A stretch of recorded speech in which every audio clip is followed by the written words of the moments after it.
Hello दोस्तों, स्वागत है आपका हमारे यूट्यूब चैनल में। आज हम बायोलॉजी में जीव विज्ञान की प्रमुख शाखाओं के बारे में पढ़ेंगे। तो पूरी जानकारी के लिए पूरा वीडियो अवश्य देखें। तो चलिए शुरू करते हैं। मधुमक्खी पालन के अध्ययन को एपीकल्चर कहते हैं। मधुमक्खी पालन के अध्ययन को क्या कहते हैं? एपीकल्चर। मकड़ियों के अध्ययन को एरियोलॉजी कहते हैं। मकड़ियों के अध्ययन को क्या कहते हैं? एरियोलॉजी। उड़ने वाले जंतुओं के अध्ययन को एयरोबायोलॉजी कहते हैं। उड़ने वाले जंतुओं के अध्ययन को क्या कहा जाता है? एयरोबायोलॉजी। आंतरिक शरीर की रचना के अध्ययन को शारीरिकी या एनाटॉमी कहते हैं। आंतरिक शरीर की रचना के अध्ययन को शारीरिकी या एनाटॉमी कहते हैं। परिसंचरण तंत्र के अध्ययन को एंजियोलॉजी कहते हैं या रक्त वाहिकाओं और लसिका के अध्ययन को एंजियोलॉजी कहते हैं। मानव विकास के अध्ययन को एंथ्रोपोलॉजी कहते हैं और मानव के सांस्कृतिक विकास के अध्ययन को एंथ्रोपोलॉजी कहा जाता है। जीवाणुओं के अध्ययन को जीवाणु विज्ञान या बैक्टीरियोलॉजी कहा जाता है और जीवतंत्र के भौतिक पहलू के अध्ययन को जैव भौतिकी या बायोफिजिक्स कहा जाता है। जीवों की रासायनिक प्रतिक्रियाओं के अध्ययन को जैव रसायन या बायोकेमिस्ट्री कहते हैं। जीव विज्ञान के प्रयोगों के विभिन्न परिणामों का सांख्यिकी विश्लेषण के अध्ययन को बायोमेट्रिक्स कहते हैं।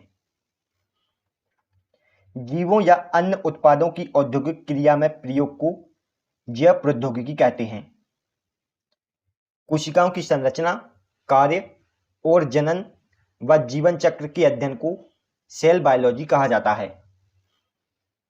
जंतुओं के उपार्जित लक्षणों के अध्ययन को उपार्जिकी या सिटियोलॉजी कहा जाता है।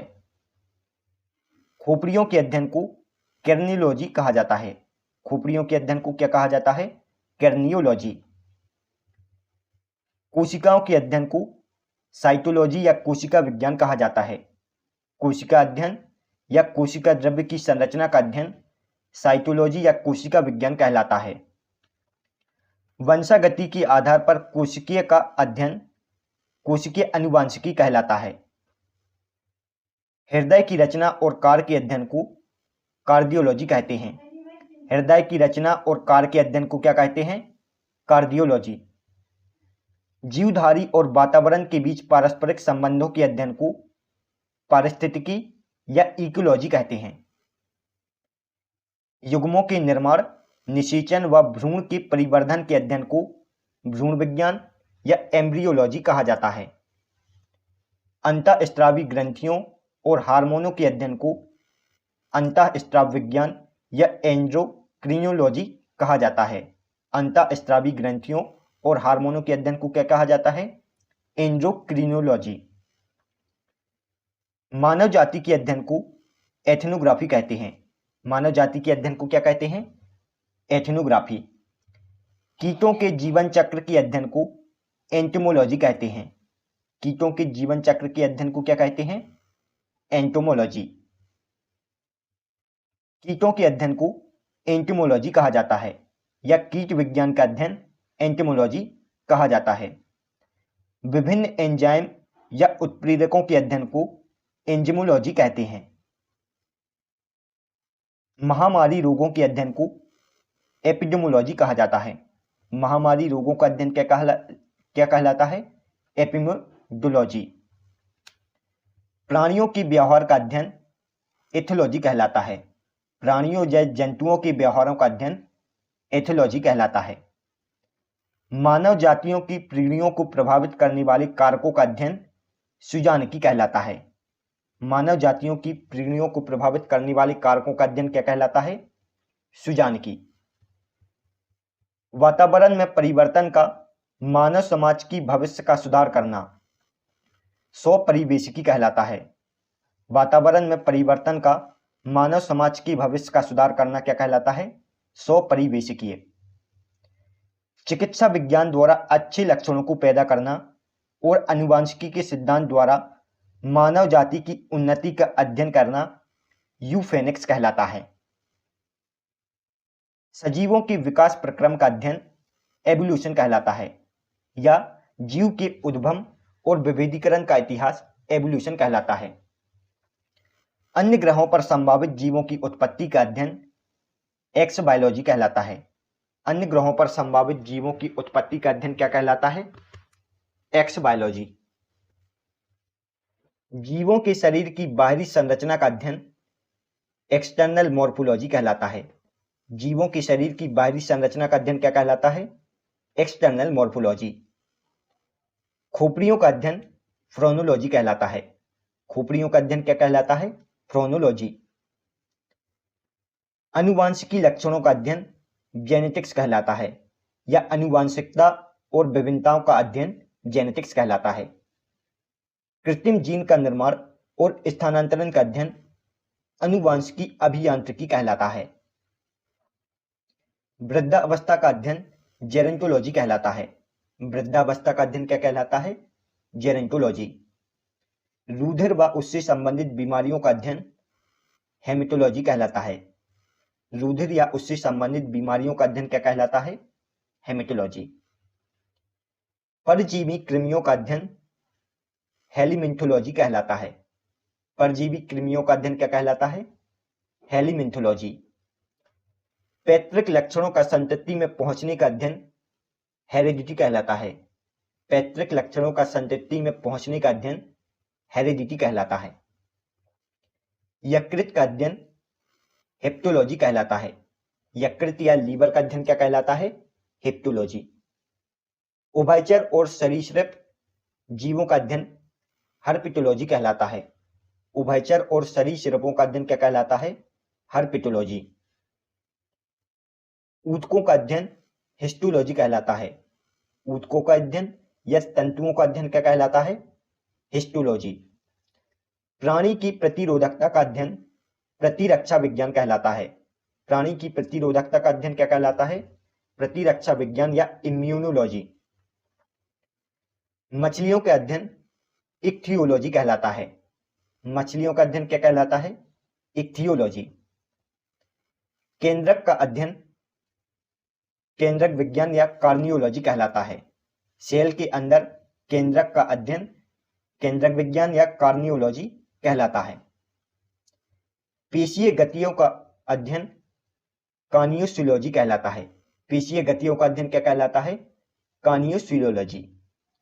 तालाबों व झीलों में रहने वाले जीवों का अध्ययन लिम्नोलॉजी या सरोवर विज्ञान कहलाता है। तालाबों या झीलों में रहने वाले जीवों का अध्ययन क्या कहलाता है? लिम्नोलॉजी। स्तनधारियों का अध्ययन मैमोलॉजी कहलाता है। स्तनधारियों का अध्ययन क्या कहलाता है? मैमोलॉजी। मोलस्का संघ के जीवों का अध्ययन मोलेकुलॉजी कहलाता है। मोलस्का संघ के जीवों का अध्ययन क्या कहलाता है? मोलेकुलॉजी। सूक्ष्म जीवों का अध्ययन सूक्ष्म जीव विज्ञान कहलाता है। जीवों के रासायनिक स्तर पर अध्ययन आवरणिक जीव विज्ञान कहलाता है, या आवरणिक स्तर पर जंतुओं की रासायनिक क्रिया का अध्ययन मॉलिक्यूलर बायोलॉजी कहलाता है। जीवों और पौधों के आकार, प्रकार और रचना का अध्ययन मॉर्फोलॉजी कहलाता है। जीवों और पौधों के आकार, प्रकार और रचना का अध्ययन क्या कहलाता है? मॉर्फोलॉजी। कवकों का अध्ययन माइकोलॉजी कहलाता है। कवकों का अध्ययन क्या कहलाता है? माइकोलॉजी या कवक विज्ञान। पेशियों का अध्ययन मायोलॉजी कहलाता है। पेशियों का अध्ययन क्या कहलाता है? पेशी विज्ञान या मायोलॉजी। 2 साल से कम आयु के बच्चों का अध्ययन नियोनेटोलॉजी कहलाता है। 2 साल से कम आयु के बच्चों का अध्ययन नियोनेटोलॉजी कहलाता है। मस्तिष्क के रोगों का अध्ययन न्यूरोलॉजी कहलाता है। मस्तिष्क या मस्तिष्क के रोगों का अध्ययन तंत्रिका विज्ञान या न्यूरोलॉजी कहलाता है। रोगों का वर्गीकरण नोसोलॉजी कहलाता है। रोगों का वर्गीकरण क्या कहलाता है? नोसोलॉजी। दांतों का अध्ययन ओडोंटोलॉजी कहलाता है। दांतों का अध्ययन क्या कहलाता है? ओडोंटोलॉजी। ट्यूमर के अध्ययन को ओन्कोलॉजी कहा जाता है। ट्यूमर के अध्ययन को क्या कहा जाता है? ओन्कोलॉजी। जीवन वृत्ति का अध्ययन या विभिन्न जीवन चक्रों का अध्ययन ओंटोजोनी कहलाता है। जीवन वृत्ति का अध्ययन क्या कहलाता है? ओंटोजनी। विभिन्न अंगों का अध्ययन ऑर्गेनोलॉजी कहलाता है। विभिन्न अंगों का अध्ययन क्या कहलाता है? ऑर्गेनोलॉजी। पक्षियों का अध्ययन ऑर्निथोलॉजी कहलाता है। पक्षियों का अध्ययन क्या कहलाता है? ऑर्निथोलॉजी। ओफियोलॉजी सर्पों का अध्ययन कहलाता है। ओफियोलॉजी किसे कहा जाता है? सर्पों के अध्ययन को। अस्थियों का अध्ययन अस्थि विज्ञान या ओस्टियोलॉजी कहा जाता है। अस्थियों के अध्ययन को क्या कहते हैं? ओस्टियोलॉजी। जीवाश्मों के अध्ययन को जीवाश्मिकी या पैलियोंटोलॉजी कहते हैं। जीवाश्मों के अध्ययन को क्या कहते हैं? पैलियोंटोलॉजी। परजीवियों का अध्ययन परजीवी विज्ञान या पैरासिटोलॉजी कहा जाता है। रोगों की प्रकृति, लक्षणों और कारकों का अध्ययन पैथोलॉजी कहा जाता है। रोगों की प्रकृति, लक्षणों और कारकों का अध्ययन क्या कहा जाता है? पैथोलॉजी। जीवन से जुड़ी क्रियाओं और कार्यों का अध्ययन फिजियोलॉजी कहा जाता है। यह शरीर के विभिन्न भागों के कार्य और कार्य विधियों का अध्ययन फिजियोलॉजी कहा जाता है। जीवन के विभिन्न समूहों में विकासीय संबंध को फाइलोजेनी कहते हैं। जीवन के विभिन्न समूहों में विकासीय संबंध को विकास विज्ञान या फाइलोजेनी कहते हैं। मछली पालन का अध्ययन पिसीकल्चर कहलाता है। मछली पालन का अध्ययन क्या कहलाता है? पिसीकल्चर। प्रोटोजुआ का अध्ययन प्रोटोजोलॉजी कहा जाता है। प्रोटोजुआ के अध्ययन को क्या कहा जाता है? प्रोटोजोलॉजी।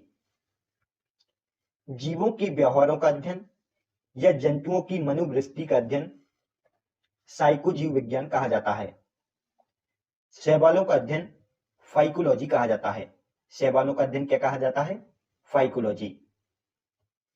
जीवधारियों पर विकिरण के प्रभाव का अध्ययन रेडियोलॉजी कहा जाता है। पेशियों का अध्ययन सेर्कोलॉजी कहा जाता है। पेशियों का अध्ययन क्या कहा जाता है? सेर्कोलॉजी। छिपकलियों का अध्ययन सोरोलॉजी कहा जाता है। छिपकलियों के अध्ययन को क्या कहते हैं? सेरियोलॉजी। रेशम कीट के अध्ययन को सेरिकल्चर कहते हैं। रेशम कीट के अध्ययन को क्या कहते हैं? सेरिकल्चर। रुधिर और सीरम का अध्ययन सीरम विज्ञान या सेरोलॉजी कहा जाता है। रुधिर या सीरम का अध्ययन क्या कहलाता है? सीरम विज्ञान। हड्डियों के जोड़ों का अध्ययन सिंसोडोमोलॉजी कहलाता है। हड्डियों के जोड़ों का अध्ययन क्या कहलाता है? स्थानीय संधि विज्ञान।